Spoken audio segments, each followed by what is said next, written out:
Hello, I'm Melanie McFarland, IMDb's TV editor, and welcome to What to Watch, a show we've created to help you discover movies and TV shows we think you'll love. Now, for our first ever TV-centric episode, let's take a trip to a small Pennsylvania town full of dark secrets and completely devoid of pity. Welcome to Cinemax's Banshee. Banshee looks like your average small American town, albeit one that sits between a quiet Amish community and Native American tribal land.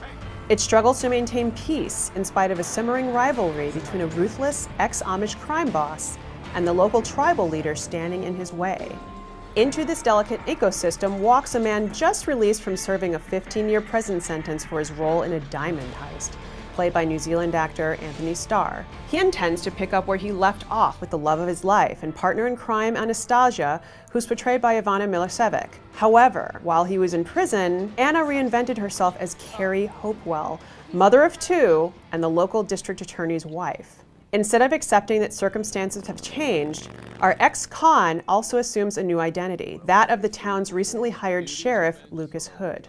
Conveniently, the real Lucas Hood was murdered minutes after arriving in Banshee, but before he can meet anybody else, besides our hero the convict and the owner of the local bar. With his true identity a secret to almost everyone, including viewers, the man now known as Lucas Hood is free to pursue the woman he loves.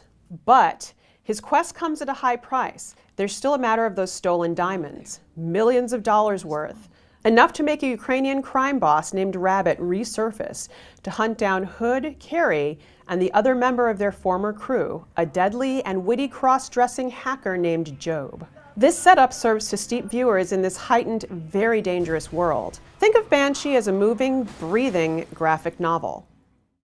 I have found that when I've talked about Banshee and people have gone and watched a few episodes, that there's a certain buy-in factor because of the heightened reality. Well, yeah. Because of the explosions. Well, because it's completely unbelievable? What are you talking about? Come on, you're crazy. To buy into the show at all, you've got to get over the fact that, you know, if anyone tried to be a cop for more than 30 seconds, they get caught. So once you suspend disbelief to get in, then we've got license to go pretty much anywhere we want. I think it is one of, if not the most outrageous show on television. It's a real roller coaster ride, and it might not be for everyone, but those who choose to get on this ride will enjoy it very much.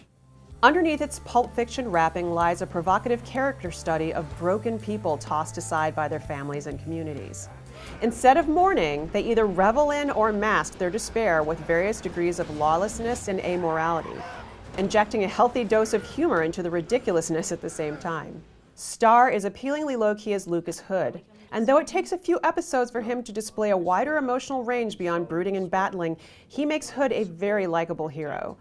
Much of his character's appeal can be attributed to his incurable habit of doling out justice with his fists, and his apparent fearlessness at taking on opponents much larger than he is, which, of course, is the very definition of the cinematic action hero.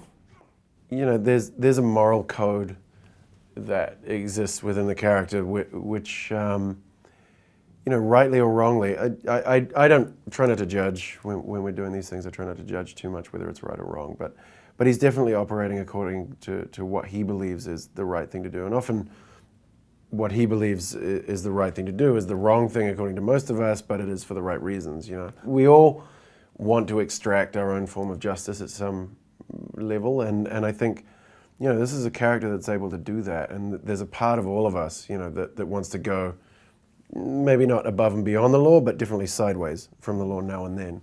And this guy gets to do it, and it's kind of, there's something that we all want to latch onto in that. At its heart, Banshee is a romantic tragedy about the futility of holding on to the past and the danger that lies in that choice. What makes the ill-fated, mostly unrequited love affair between Hood and Carrie truly interesting is the fact that as much as she can't deny the attraction to her old flame, Carrie Hopewell is a woman that doesn't need saving. Instead, she spent years preparing for the day that her former life comes back to haunt her. Anna. My name is Carrie. Either way, I still love you.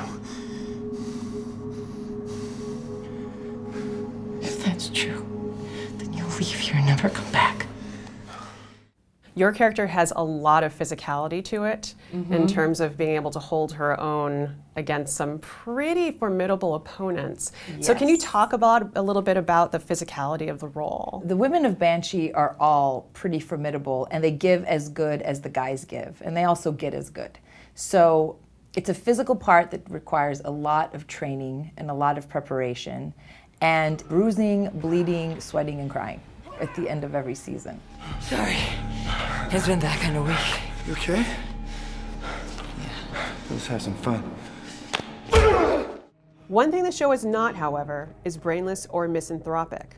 In fact, elements of the production, from the title sequence to the post-credit codas, are engineered to draw viewers into the show's vibrant online community on Twitter and at welcometobanshee.com. There's a lot going on in the town of Banshee, but Banshee the series is quite simple to comprehend.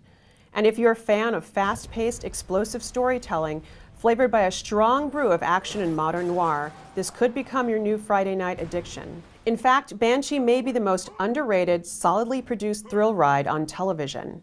But this show is not appropriate for the young or the squeamish. The violence and the gore in each episode is stylized to the point of coming off as lurid at times, and the sex scenes are as steamy as anything that you'll see on Cinemax's late-night lineup.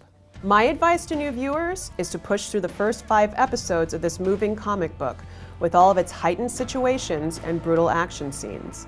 The story really hits its boiling point in episode 6 of season 1.